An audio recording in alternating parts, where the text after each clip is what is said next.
Good evening, folks. Triple Crown here, coming to you from Vancouver, British Columbia. This is the conclusion, round 15 of the Global War 1939 solo playtest. And the Japanese have just captured Hawaii, which puts them at 10 victory cities, 2 short. In this game, they need 12 victory cities to claim a victory. And they were a day late and a dollar short with respect to having naval superiority in the Pacific. Currently, the American fleet has a little contingent of about 6 Italian boats, which kind of put them over the edge. They currently have, with the scramble, 64 units defending, and the Japanese can only attack with about 58. Now, in my experience, whenever you attack with a carrier, you're at a disadvantage, even though I think we've gone over this. Carriers in this game, they only fire at aircraft, and attacking aircraft carriers, in essence, role in defense of AAA. So essentially, you have to imagine this naval battle was to happen. The US fighters are attacking the US fleet in conjunction with the Japanese fighters attacking the US fleet. So, but it was just not going to happen, folks. There's a small destroyer task force of the Japanese Navy of 7 ships in Sea Zone 119, just behind the sea zone off of Hawaii. And the Japanese, in capturing Hawaii, they have about 12 ground units remaining, which is not enough, even if they were to clear the sea zone off of San Francisco, to take that as a VP. And the next round, the US has gone full Pacific, baby. They are spending all of their money in the Pacific. They're drumming up war bonds. Their factories are in full production. You know, they're producing more than a destroyer a day. And this round, they made some F6F Hellcats and F4U Corsairs. And I also forgot to mention that these naval fighters, all the ones that have these fancy paint jobs, I believe when they roll a 2 or less, they get to target select a ship. Now that's not first strike, that's just they get to pick their target.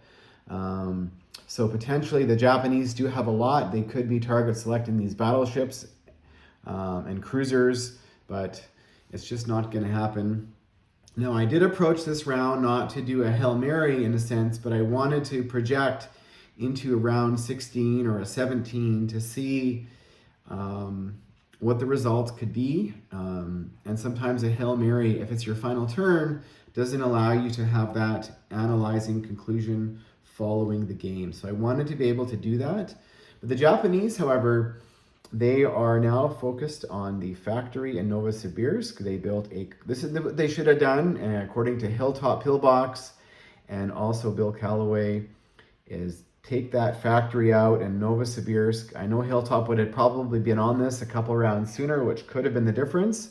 But the Japanese built from some G4M Betty bombers and an Oscar fighter, which is just a regular fighter, in Tokyo, and some 2 more minor factories in the mainland in Peking and in Korea, and also a couple military bases in Sichuan and Gansu. So, but currently, folks, in terms of with respect to numbers, I mean, the Russians could have attacked, but they have mostly infantry with a few armor and supported infantry, but they currently have 56 units defending, and the Japanese next turn can only attack with about 45. So that is a significant advantage for the Russians. Calcutta right now is safe. The Japanese also built 3 more fighters. And the reason they're building these Zero fighters is because they have an extra range movement. And they could basically, if they wanted to, with the extra movement point, go and hit the factory in Novosibirsk and land. So that's why they were being built. There are only 1 IPP more. So Calcutta is currently safe. The British are starting to shuck across some fast movers. And they did destroy a couple of their military bases here in Africa because they plan to build. They can only they can only have 3 on the game board, and they currently have 1 in Iraq, and they cannot build 2 more if they currently have 2 on the board. You can move them 1 adjacent territory, but you cannot move them that many spaces, so they had to be destroyed. And next turn, they can be built here in southwest Iran and what's this territory here? Because they're with 1 in Tehran. And I forgot to mention, folks, in this game, the U.S. did give the Japanese an advantage in terms of scorched earth. They forgot to nuke their air and naval base in Hawaii, so the Japanese could utilize that naval base to do a retreat later on, which could favor the Japanese. I mean, they could build one, but now they don't have to. So always remember that at the start of your turn, when you're doing your purchases, any facilities that you want to downgrade or destroy, you can do that. The Russians very, very easily took the Romanian territory. The Germans saw it coming, so they destroyed their major factory. They actually had their 2 Romanian-built infantry there this turn, which did not score a hit. I think the German economy is about 51 IPP next round, so fairly meek. The Russians very easily came, and they just sent a token infantry into Helsinki and to this northern territory of Turin, simply because the Germans do have a counterattack, and they do not want to risk losing their armor and veteran infantry to that. And they also sent a token infantry into Baltic states and to East Poland with a follow-up with their fighters. So the Russians didn't even do a build here in Moscow or the factory in Karelia this turn. They built everything here in Novosibirsk. They did put a blocker here out in Kazan with the follow-up of the British armor and Turks, the Turk cavalry and artillery and 2 infantry there. So that's happening there. The Italians took Austria, which that's got to be really painful for the Germans. The Germans also backed out of Reims. They decided to play some defense. The Germans built some infantry in Western Germany to support, and also some fast movers in Berlin to try and counterattack the fall of Warsaw, which is probably going to be inevitable in a round or 2. The British, actually, they didn't even do a build in London. They should have. It would have just been all infantry, another 10 plop on. They did drop off another 10 units here in Normandy, and they now have, it's like 127 units in Reims, and the Germans have still about 95. So the disparity in units is starting to become more apparent. The Italians built the miniature armor, the Cara Ammo. I can't even remember the name, but they're the little guys. They're 5 IPP each, so they wanted the mobility of having some fast movers. But the Italians are just starting to press. So the Russians are just being very slowly and methodical as they plod along, but they are squeezing the Germans. And so are the Allies. So actually the French didn't even do a build this turn. They would have built probably 2 armor and maybe a mech in Paris. Actually, these units would have been brought across because they're no longer needed in the Pacific, and that is a Pershing tank and 2 Hellcat tank destroyers. So America can build here. The British could not land their fighters in Reims because they took it this round, so they decided to go back to London to prevent a possible sea line. Not that it's going to happen, but just wanted to take it away. There also would have been 10 infantry there. So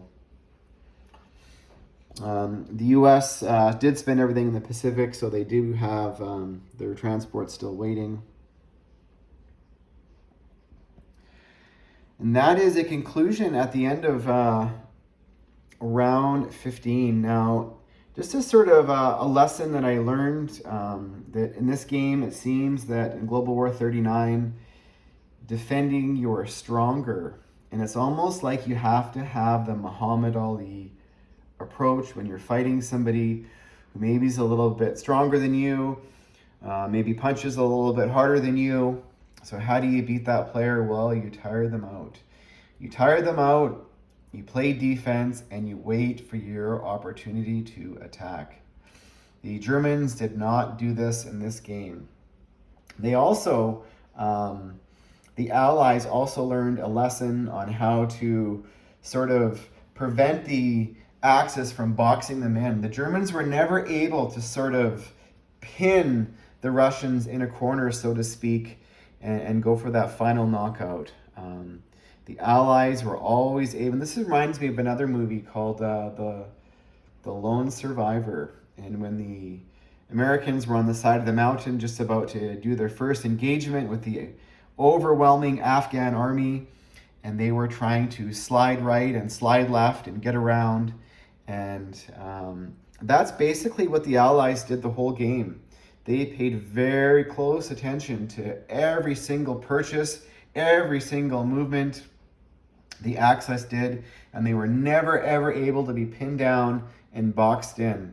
So that was basically what helped the Allies win. And the Japanese and the Germans, in terms of working together and trying to box the Allies in, probably needed to do this a lot sooner with all these factories here and start pushing towards Moscow. And now I know this is always easy to say.